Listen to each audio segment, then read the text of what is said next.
Sinpo TV kembali hadir bersama saya Sri Dewi Andayani dalam berita pilihan selama sepekan. Pernyataan lengkap Presiden Joko Widodo terkait kasus Omikron di Indonesia. Jumlah kasus COVID-19 meningkat, warga Krukut mendapatkan vaksin booster. Wakil Gubernur DKI Jakarta pertimbangkan pembelajaran tatap muka 2 sesi. Ardhito Pramono ajukan permohonan rehabilitasi. Presiden Joko Widodo tinjau proyek kereta cepat Jakarta-Bandung. Berikut berita pilihan selengkapnya.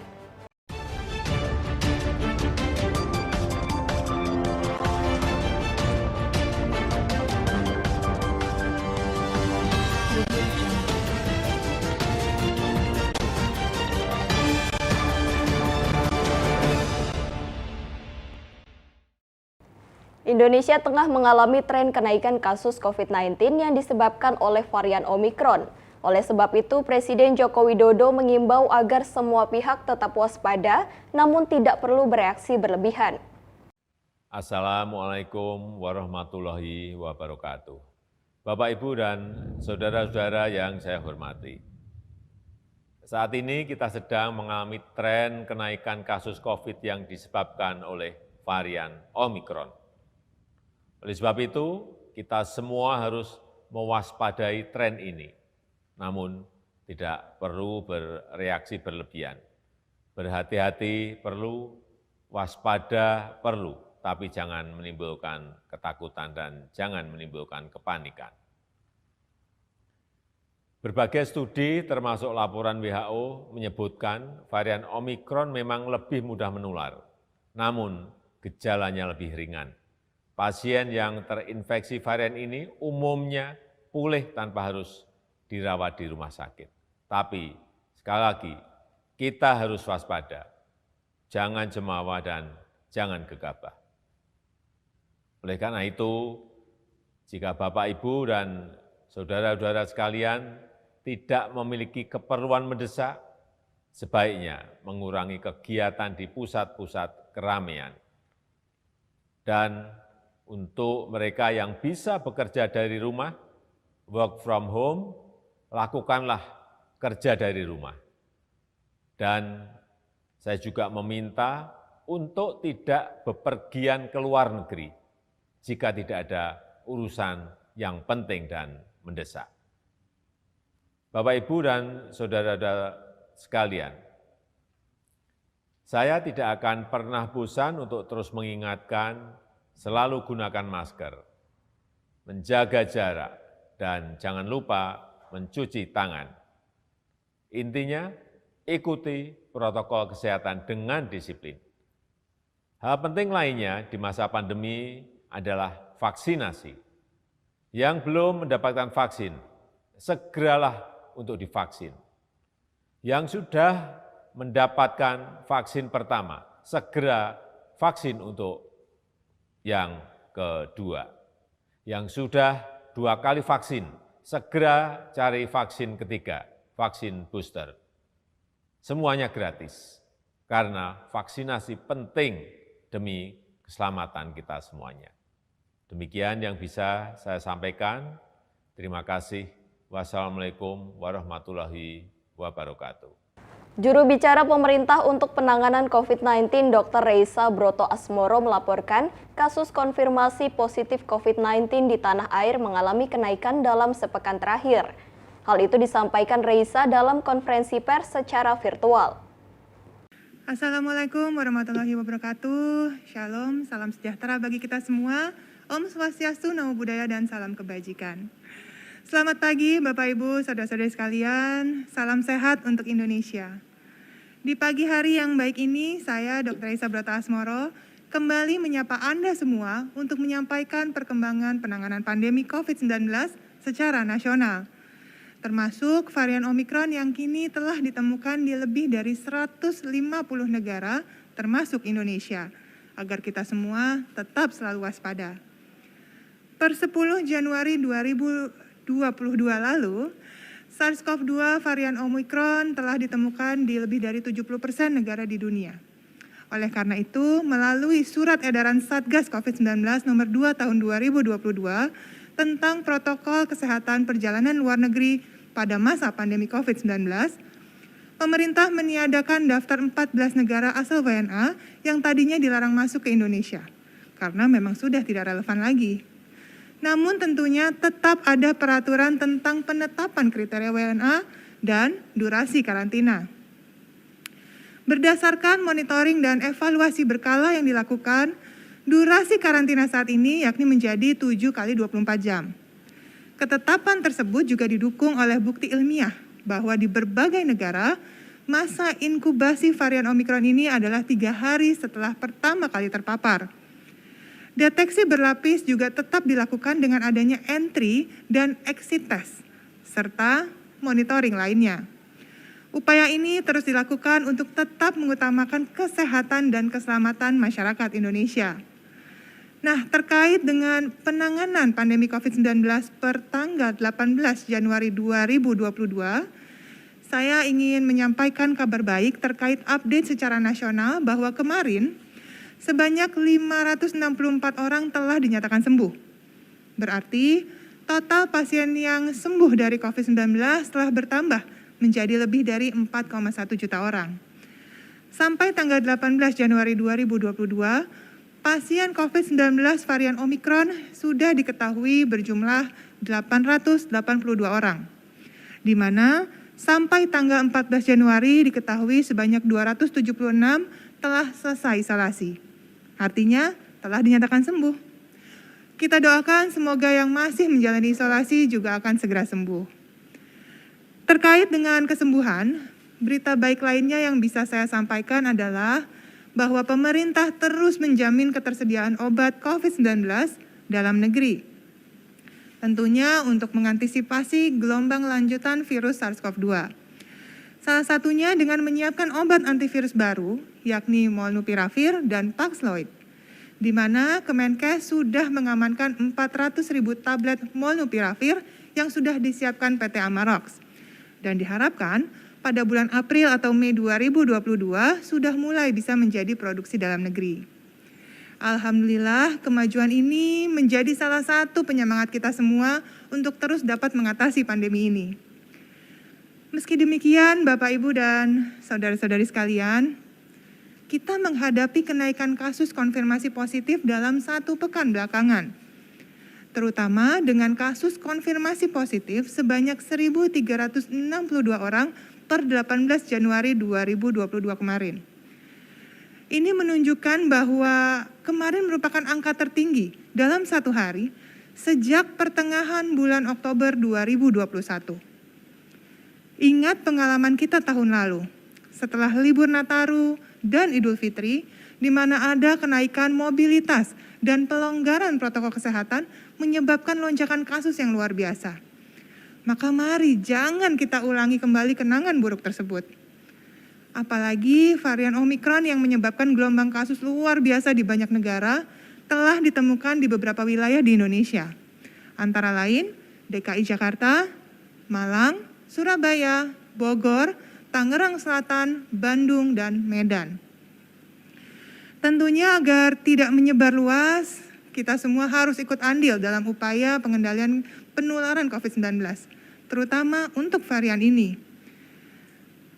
Karena apapun variannya, pencegahannya tetap sama.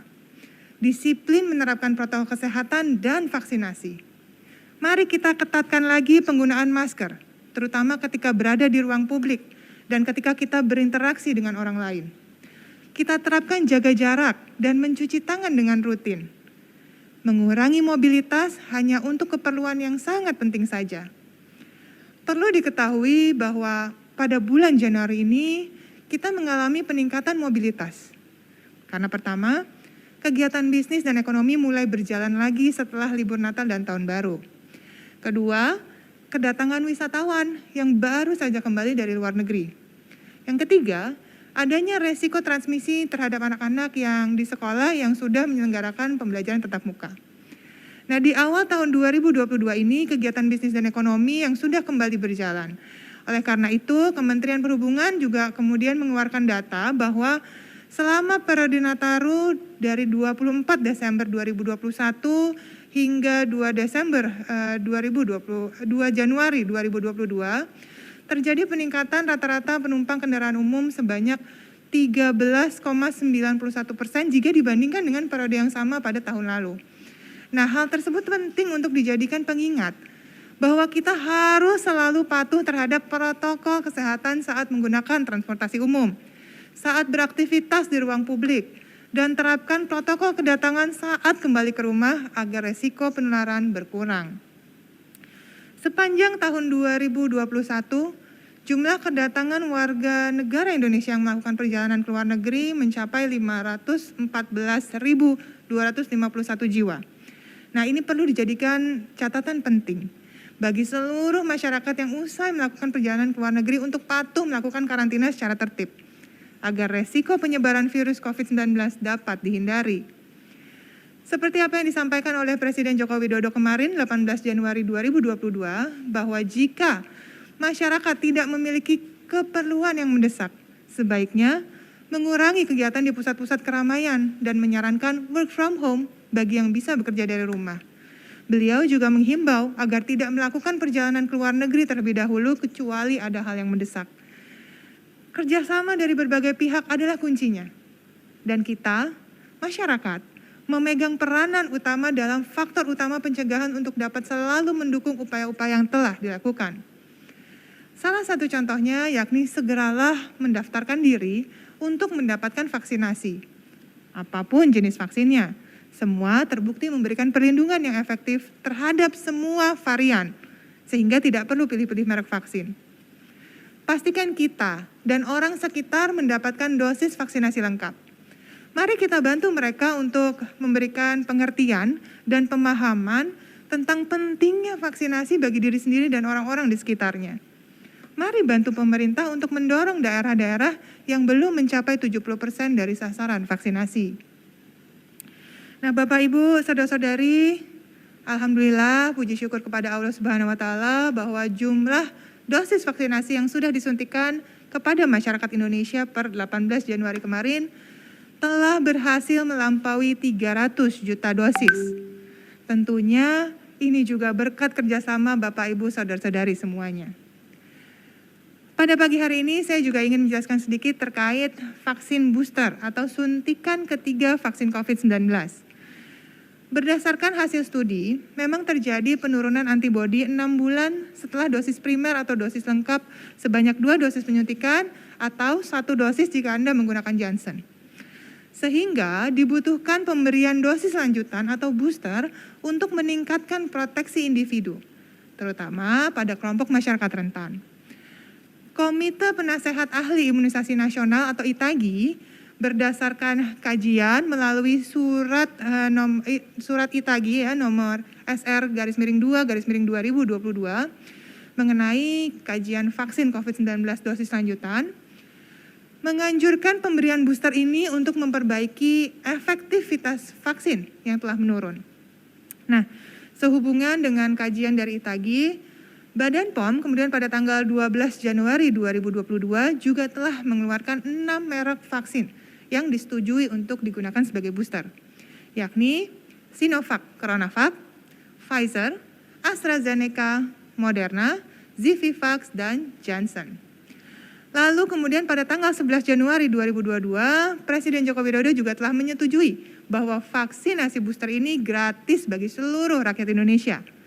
Syaratnya adalah bagi yang 18 tahun ke atas, diutamakan bagi lansia dan yang memiliki penyakit imunokompromis, serta wilayahnya sudah melampaui 70% dari target sasaran vaksinasi.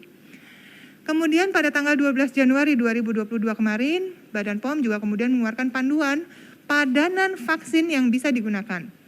Dapat berupa vaksin yang homolog atau vaksin yang sama dengan vaksin primer, ataupun heterolog yang merupakan vaksin yang berbeda dengan vaksin primer. Nah, berdasarkan keputusan tersebut, pada tanggal 12 dan 18 Januari kemudian pemerintah yakni Kementerian Kesehatan Republik Indonesia menyesuaikan dengan jumlah dan stok vaksin yang tersedia di Indonesia. Kemudian mengeluarkan panduan bahwa selama bulan Januari ini, maka penerima vaksin primer Sinovac dapat menggunakan setengah dosis Pfizer atau setengah dosis AstraZeneca sebagai booster. Sedangkan penerima vaksin primer AstraZeneca dapat menggunakan setengah dosis Moderna atau setengah dosis Pfizer. Nah, maka bagi yang sudah 6 bulan mendapatkan vaksin dosis kedua, segeralah cek jadwal dan tiket vaksinasi pada website atau aplikasi Peduli Lindungi, yakni pada menu riwayat dan tiket vaksin. Ingat bahwa jenis vaksin yang akan diterima tentunya sesuai dengan riwayat dan padanan vaksin booster tersebut juga bisa berubah sewaktu-waktu, sesuai ketersediaan vaksin di layanan vaksinasinya. Nah, Bapak Ibu, saudara-saudari sekalian, data Kemendikbudristek menunjukkan bahwa 99% satuan pendidikan di Indonesia sudah memenuhi syarat untuk melakukan PTM terbatas. Dari data tersebut, kami menyampaikan kepada hadirin sekalian, terutama kepada orang tua nih, yang sudah memiliki anak dan sudah melakukan pembelajaran tatap muka, bahwa agar selalu waspada terhadap resiko penularan COVID-19. Karena kami juga ingin mengingatkan bahwa bagi para orang tua, ada beberapa aktivitas yang harus dilakukan oleh anak-anak ketika ia berada di sekolah. Yang pertama, pastikan selalu menggunakan masker saat di sekolah. Kemudian yang kedua, selalu menjaga jarak ketika berinteraksi dengan orang lain dan melakukan aktivitas. Ketiga, tidak menggunakan alat makan yang sama atau tukar-tukaran dengan temannya. Keempat, hindari kontak fisik dengan tidak berpegangan atau bersalaman langsung dengan teman dan guru. Selanjutnya, sebagai orang tua kita juga harus melakukan langkah-langkah pencegahan supaya anak-anak tetap aman ketika menjalani pembelajaran tatap muka.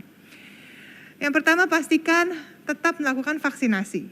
Ingat, ini merupakan benteng utama agar resiko anak-anak yang sedang menjalani PTM ini tidak besar, ya. Dan ingatkan juga untuk anak-anak usia 6 tahun ke atas ini untuk melakukan vaksinasi. Begitu juga dengan lingkungan di sekitarnya. Yang kedua, selalu ingatkan anak-anak untuk mengganti maskernya setiap 4 jam sekali. Yang ketiga, selalu ingatkan anak untuk tidak memegang area wajah, terutama mata, hidung, dan mulut. Yang keempat, ingatkan dan pantau selalu cara mencuci tangan yang baik atau gunakanlah hand sanitizer setelah anak-anak memegang barang-barang di sekitarnya. Nah, kemudian setelah selesai melakukan pembelajaran tatap muka, sesampai di rumah, harus langsung menerapkan protokol kedatangan, langsung bersih-bersih. Nah, Bapak Ibu saudara-saudari, apa saja yang bisa kita lakukan untuk mencegah dan mengendalikan penyebaran virus Omikron ini? Pemerintah terus mengevaluasi penerapan PPKM di seluruh wilayah Indonesia, guna meningkatkan kewaspadaan terhadap penularan varian Omikron, dan sudah dikeluarkan melalui Instruksi Menteri Dalam Negeri atau Inmendagri nomor 3 tahun 2022 untuk pengaturan PPKM level 321 di Jawa Bali dan Inmendagri nomor 4 tahun 2022 untuk pengaturan PPKM level 321 di luar Jawa Bali yang terbit hari Selasa kemarin 18 Januari 2022 dan berlaku untuk seminggu ke depan yakni tanggal 18 hingga 24 Januari untuk Inmendagri Jawa Bali dan berlaku 2 minggu tanggal 18 sampai 31 Januari 2022 untuk Inmendagri luar Jawa Bali. Secara garis besar, pemerintah mempertahankan metode PPKM Nataru. Penyesuaian hanya pada Inmendagri nomor 3 untuk wilayah Jawa Bali, di mana hanya masyarakat berstatus hijau di aplikasi Peduli Lindungi, atau yang artinya sudah vaksin dosis lengkap dan sehat, yang diperbolehkan masuk ke tempat publik seperti hotel, supermarket, bioskop, fasilitas olahraga, dan pada semua level PPKM. Oleh karena itu, untuk pengelola tempat publik dihimbau untuk melakukan pengawasan yang sangat ketat, terutama dalam penggunaan aplikasi Peduli Lindungi. Selama jam operasional berlangsung, harus dipastikan agar tidak terjadi kerumunan dan pelanggaran protokol kesehatan. Dan kepada seluruh masyarakat, sekali lagi, apapun variannya, kita semua sudah tahu kunci penanganan dan pencegahannya, yaitu menjalankan protokol kesehatan serta melakukan vaksinasi. Berdasarkan laporan pemantauan Satgas COVID-19 yang dilakukan secara rutin, menunjukkan bahwa kepatuhan memang sudah baik. Akan tetapi ternyata semakin banyak kabupaten atau kota yang menjadi rendah kepatuhannya, terutama dalam penggunaan masker. Nah, oleh karena itu, mari kita saling mengingatkan tentang betapa pentingnya penggunaan masker, serta penerapan protokol kesehatan lainnya, serta juga pentingnya melakukan karantina setelah berpergian dari luar negeri untuk mencegah penyebaran virus COVID-19. Sekian, saya undur diri. Terima kasih banyak. Selamat pagi. Wassalamualaikum warahmatullahi wabarakatuh. Om Santi Santi Santi Om. Salam sehat dari saya. Sampai jumpa. Puluhan warga Krukut Senin pagi berbondong-bondong mendatangi gerai vaksin di kantor Kelurahan Krukut untuk mendapatkan vaksin booster. Hal ini disebabkan lantaran jumlah kasus COVID-19 di wilayah ini kembali bertambah. Meningkatnya jumlah kasus positif COVID-19 di Kelurahan Krukut, Kecamatan Taman Sari, membuat warga yang tinggal di kawasan zona merah merasa khawatir. Senin pagi, puluhan warga Krukut yang mayoritas warga lanjut usia mendatangi halaman kantor Kelurahan Krukut untuk mendapat vaksin ketiga atau vaksin booster. Vaksinasi booster yang dilakukan di kantor Kelurahan Krukut menggunakan vaksin Pfizer. Tercatat, ada 250 warga lanjut usia di wilayah zona merah yang sudah didata oleh pihak kelurahan yang akan jadi prioritas untuk mendapatkan vaksin booster. Oh ya, pasti semuanya khawatir lah. Ya, jadi untuk menjaga supaya lebih tenang, ya jadinya ya saya ikut aja. Syarat nggak ada, cuma bawa KTP ya, sama dari Peduli Lindungi udah dibilang bisa ikut vaksin ketiga. Biasanya malah ngantri kayak panjang-panjang, ini kayaknya biarpun ramai kelihatannya cuma cepat. Kita laksanakan vaksin booster untuk wilayah Krukut. Kita prioritas untuk warga rentan, kelompok rentan, dan warga lansia, termasuk yang ada di zona merah. Cuman bedanya kalau yang warga yang di zona merah di RW 2 mereka diharuskan untuk melaksanakan tes antigen dulu, karena kan mereka keluar dari zona merah dan terbukti itu negatif. Alhamdulillah kesadaran warga sudah meningkat, kita capaian vaksin di Kelurahan Krukut sudah 84%. Pasti titik puncak dari perkembangan kasus Omikron, jadi warga untuk membentuk kekebalannya mereka secara sadar sendiri langsung ke kelurahan untuk melaksanakan vaksinasi booster. Untuk datanya masih direkap dari petugas, tapi lumayan banyak kita arahkan. Kita lansia di RW 2 ada 250 yang secara rutin kita dorong mereka untuk melaksanakan vaksinasi. Kendalanya bukan vaksinasinya, kendalanya meminta mereka untuk melaksanakan testingnya, karena ya itu tadi keluar zona merah mereka harus di testing. Vaksinasi booster di zona merah tersebut akan terus digelar hingga 2 hari ke depan guna untuk menciptakan herd immunity di kawasan tersebut. COVID-19 di lokasi ini dapat segera diatasi. Dari Jakarta, Ilham Andriansyah melaporkan untuk Sinpo TV. Kapolri Jenderal Listio Sigit Prabowo meninjau langsung Pelabuhan Benoa, Bali pada Sabtu 15 Januari 2022. Peninjauan dilakukan guna memastikan proses penegakan protokol kesehatan dan pelaksanaan masa karantina bagi pelaku perjalanan luar negeri.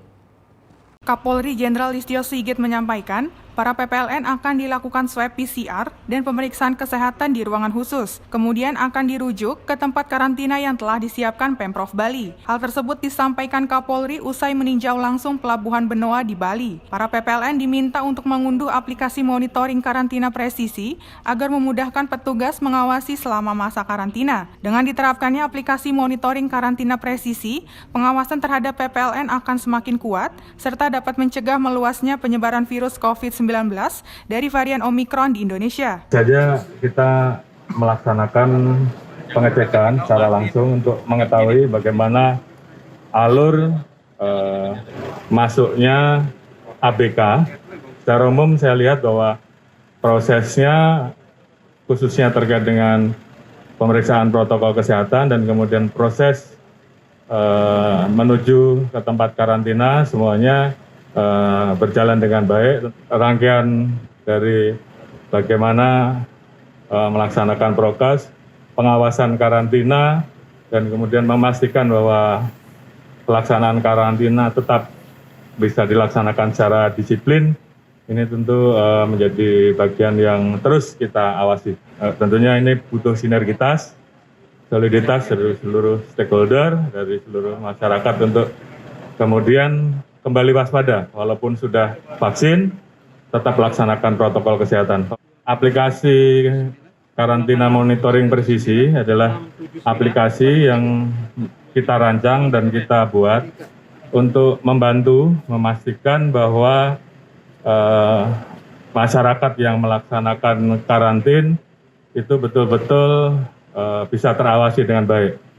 Jadi ini bagian dari upaya kita untuk meyakinkan bahwa proses karantina selama 7 hari atau 10 hari yang ditetapkan oleh pemerintah ini betul-betul bisa berjalan dengan baik. Dari Bali, tim Sinpo TV melaporkan. Pemerintah Provinsi DKI Jakarta pertimbangkan pelaksanaan pembelajaran tatap muka digelar dalam 2 sesi. Pertimbangan itu menyusul banyaknya masukan dan rekomendasi dari berbagai pihak tentang penyelenggaraan PTM. Wakil Gubernur DKI Jakarta Ahmad Riza Patria menuturkan bahwa Pemprov DKI Jakarta menerima banyak masukan dan rekomendasi terkait pelaksanaan PTM termasuk PTM 2 sesi. Ia menyampaikan hingga saat ini Dinas Pendidikan DKI Jakarta terus melakukan pengawasan dan evaluasi pelaksanaan PTM di sekolah-sekolah. Terkait dengan kemungkinan PTM yang akan digelar dalam 2 sesi, Wagub mengatakan hal itu perlu mengacu pada aturan dan kebijakan yang ada saat ini. Kini sudah ada 43 sekolah di Jakarta yang ditutup imbas temuan kasus COVID-19. 28 diantaranya sudah kembali gelar PTM setelah dilakukan sterilisasi. Dan total sudah terdapat 70 peserta didik hingga petugas pendidikan terkonfirmasi COVID-19 terkait penutupan tersebut. Terpapar itu peserta didiknya ada 67, pendidiknya ada 2, tenaga pendidik ada 3, jadi jumlahnya 72 orang. Kemudian yang kedua, dari 43 sejak 8 Januari hingga hari ini yang selesai penghentian PTM itu ada 28 sekolah. Yang masih tutup tinggal 15 sekolah. Iya, jadi soal PTM 2 seksi ini terus kami pertimbangkan. Memang banyak masukan rekomendasi dari semua. Namun sekali lagi Dinas Pendidikan akan terus melakukan monitoring, pengawasan, evaluasi, terus dikoordinasikan dengan pemerintah pusat dalam hal ini Kementerian Pendidikan ya. Jadi terus kita lihat semua kemungkinan ada ya, tapi sekali lagi kita tetap mengacu pada aturan dan kebijakan yang ada ya. Dari Jakarta, Fitri Holifa, Satria Ahmad melaporkan untuk Sinpo TV. Ratusan warga korban banjir di Jalan Lingkungan 3, Kelurahan Tegal Alur, Kecamatan Kalideres, Jakarta Barat yang mengungsi ke sejumlah lokasi, kini mulai terserang berbagai penyakit, mulai dari gatal-gatal, demam, dan diare. Warga berharap banjir yang merendam pemukiman mereka dapat segera surut. Seperti inilah kondisi warga Jalan Lingkungan 3, Kelurahan Tegal Alur, Kalideres, Jakarta Barat yang masih mengungsi di sejumlah lokasi pengungsian pagi tadi. Sudah selama 3 hari, sebanyak 300 lebih warga korban banjir yang mengungsi di tenda-tenda, rumah susun, dan tempat ibadah kini mulai terserang berbagai penyakit dari gatal-gatal, mual, hingga diare. Pihak pemerintah Kota Jakarta Barat pun telah menyediakan tempat berobat dan tim medis bagi para warga korban banjir di lokasi pengungsian yang ingin mendapatkan penanganan obat-obatan dan pemeriksaan kesehatan. Sakit lah Pak, pilek batuk, pusing, seteher di rusun, ngungsi. Ya itulah Pak, batuk pilek, demam. Ini anak saya nih, juga sakit Pak, sama gatal-gatal. Ini Pak dia diare.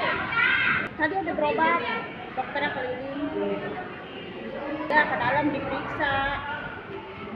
Dikasih obat tadi supaya surut aja kalau yang hujan lagi pagi. Diketahui sebanyak 8 RW di Kelurahan Tegal Alur, Kecamatan Kalideres terendam banjir. Ketinggian air yang merendam pemukiman warga pun bervariasi mulai dari 50 cm hingga 1 meter. Warga pun berharap banjir yang merendam tempat tinggal mereka tersebut segera surut agar mereka bisa kembali ke rumahnya masing-masing. Dari Jakarta, Ilham Andriansyah melaporkan untuk Sinpo TV. Direktorat Tindak Pidana Narkoba Bareskrim Polri musnahkan barang bukti berbagai narkoba, jenis sabu, ganja, ekstasi, dan pil Happy Five. Direktur Tindak Pidana Narkoba Bareskrim Polri, Brigjen Pol Krisno Halomoan Siregar menyebut, seberat 244 kg sabu, 13,8 kg ganja, 90 kg ekstasi, dan 47.500 butir pil Happy Five dimusnahkan oleh Bareskrim Polri. Direktur Tindak Pidana Narkoba Bareskrim Polri, Brigjen Pol Krisno Halomoan Siregar mengungkapkan, penemuan barang bukti narkotika berasal dari 8 kasus tindak pidana penyalahgunaan narkotika. Dalam pengungkapan 8 kasus penyalahgunaan narkotika, polisi telah berhasil menangkap 21 orang sebagai tersangka, di mana dalam proses penangkapannya dilakukan sejak pertengahan bulan Desember 2021 lalu. Menurutnya, pemusnahan barang bukti narkotika merupakan bentuk transparansi aparat penegak hukum yang tertuang dalam Undang-Undang Nomor 35 Tahun 2009 tentang narkotika. Pemusnahan barang bukti narkoba hasil sitaan 8 kasus dan 21 orang tersangka. Kasus ini rentang waktunya dari mulai 17 Desember 2021 sampai dengan 2 Januari 2021. Rekan-rekan sekalian, bahwa pemusnahan barang bukti merupakan amanat dari Undang-Undang 35 2009 tentang narkotika, dan ini adalah wujud transparansi yang perlu disaksikan oleh para pihak, baik itu tersangka dan penasihat hukumnya, dan juga dari Kejaksaan Agung. Dan kami perlu melibatkan juga LSM. Kami ada mengundang LSM GMDM. Ada Pak ya? Untuk menjadi saksi. Dari Jakarta, Jihan Nabila, Dava Rizkiano melaporkan untuk Sinpo TV. Tersangka kasus penyalahgunaan narkotika jenis ganja, Ardhito Pramono, dibawa ke Badan Narkotika Nasional Provinsi DKI Jakarta untuk mengajukan asesmen rehabilitasi. Ardhito pergi dengan pengawalan kepolisian serta ditemani istri dan pengacaranya. Musisi sekaligus aktor yang menjadi tersangka kasus penyalahgunaan narkotika jenis ganja, Ardhito Pramono, dibawa ke Badan Narkotika Nasional Provinsi DKI Jakarta Selasa pagi. Ardhito keluar dari ruangan pemeriksaan Unit 3 dengan dikawal petugas kepolisian Satres Narkoba Polres Metro Jakarta Barat beserta istri, Jen Said Fadila, dan pengacaranya Adit. Sementara itu, Ardhito Pramono mengatakan kondisi dirinya saat ini dalam keadaan sehat. Adapun kuasa hukum tersangka menjelaskan saat ini Ardhito akan dibawa ke BNNP di Jakarta untuk mengajukan asesmen atau rehabilitasi. Seperti yang diketahui, Ardhito Pramono ditangkap Satres Narkoba Polres Metro Jakarta Barat di kediamannya di kawasan Duren Sawit, Jakarta Timur. Dari tangan tersangka, petugas kepolisian juga mengamankan barang bukti berupa narkotika jenis ganja. Sudah di swab ya pagi ini, hasilnya negatif. Oke. Kita mudah-mudahan hasilnya bagus, asesmennya. Tentunya kita sangat tidak menyarankan ini dilakukan. Dari Jakarta, Ilham Andriansyah melaporkan untuk Sinpo TV. Polisi menangkap 4 orang terduga pelaku pengeroyokan terhadap prajurit TNI Angkatan Darat, Pratu Sahdi hingga tewas di Penjaringan, Jakarta Utara pada Minggu 16 Januari 2022. Dari 4 orang yang berhasil diamankan, polisi telah menetapkan 3 orang sebagai tersangka dan 1 orang lainnya masih dilakukan pendalaman.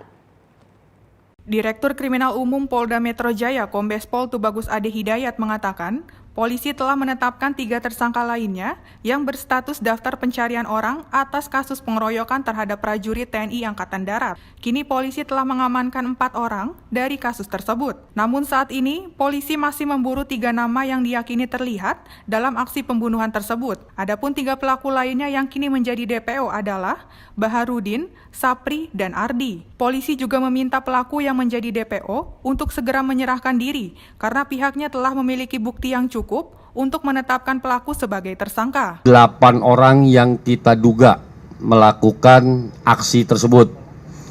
Dari 4 orang yang sudah kita amankan, terhadap yang bersangkutan 3 orang sudah kita tetapkan sebagai tersangka dan yang 1 orang masih dilakukan pendalaman. Kemudian masih ada yang belum tertangkap, kepadanya sudah ditetapkan sebagai tersangka. Statusnya adalah masuk dalam daftar pencarian orang. orang tersebut antara lain adalah atas nama Baharudin. Ini orangnya. Atas nama Baharudin, dialah yang diduga kuat melakukan aksi penusukan. Kemudian yang kedua adalah DPO atas nama Sapri. Ini sudah kita tetapkan sebagai tersangka dan saat ini sedang kita lakukan pengejaran. Dan yang ketiga adalah DPO atas nama Ardi. Atas nama Ardi. Ini orangnya. Rekan-rekan sekalian, kepada 3 orang ini sudah kita tetapkan sebagai tersangka dengan alat bukti dari keterangan saksi, kemudian dokumen berupa kamera, ada pemutar film, dan juga dari alat bukti lainnya. Oleh karenanya kepada yang bersangkutan telah ditetapkan sebagai tersangka dan statusnya adalah DPO. Oleh karena itu terhadap 3 orang ini agar segera menyerahkan diri kepada Direktorat Reserse Kriminal Umum Polda Metro Jaya dalam waktu yang sesingkat-singkatnya. Dari Jakarta, Jihan Nabila, Dava Rizkiano melaporkan untuk Sinpo TV. Presiden Joko Widodo meninjau proyek pembangunan terowong 2 kereta cepat Jakarta-Bandung pada Senin 17 Januari 2022. Lokasi yang ditinjau Presiden adalah pintu masuk Tunel 2 yang terletak di Kabupaten Purwakarta, Jawa Barat. Bismillahirrahmanirrahim. Assalamualaikum warahmatullahi wabarakatuh. Selamat siang, salam sejahtera bagi kita semuanya. Pada siang hari ini, saya melakukan peninjauan pada progres perkembangan konstruksi kereta cepat Jakarta-Bandung bersama-sama dengan Pak Menko, para menteri, dan juga Gubernur Jawa Barat. Utamanya di terowongan 2 yang memang di sini ada masalah yang harus kita selesaikan, masalah teknis yang harus kita selesaikan. Tetapi tadi dari keterangan yang ada di lapangan, Dirut KCIC, juga dari Pak Menko Marinvest, juga dari Kementerian PU, bahwa terowongan yang kedua ini memang berjalannya agak lambat karena memang jenis tanah yang ada di sini memang memerlukan kerja yang penuh kehati-hatian. Sampai saat ini secara keseluruhan kereta cepat Jakarta-Bandung telah diselesaikan 79,9%, yang kita harapkan nantinya di akhir tahun 2022 ini sudah bisa diuji coba, dan kemudian pada bulan Juni 2023 bisa kita operasionalkan. Harapan kita dengan selesainya kereta cepat Jakarta-Bandung ini akan mengurangi kemacetan baik yang ada di Jakarta maupun yang ada di Bandung, juga mempercepat mobilitas orang dan juga barang, dan kita harapkan ini menjadi sebuah daya saing yang baik bagi negara kita. Saya rasa itu yang bisa saya sampaikan pada kesempatan yang baik ini. Terima kasih. Assalamualaikum warahmatullahi wabarakatuh.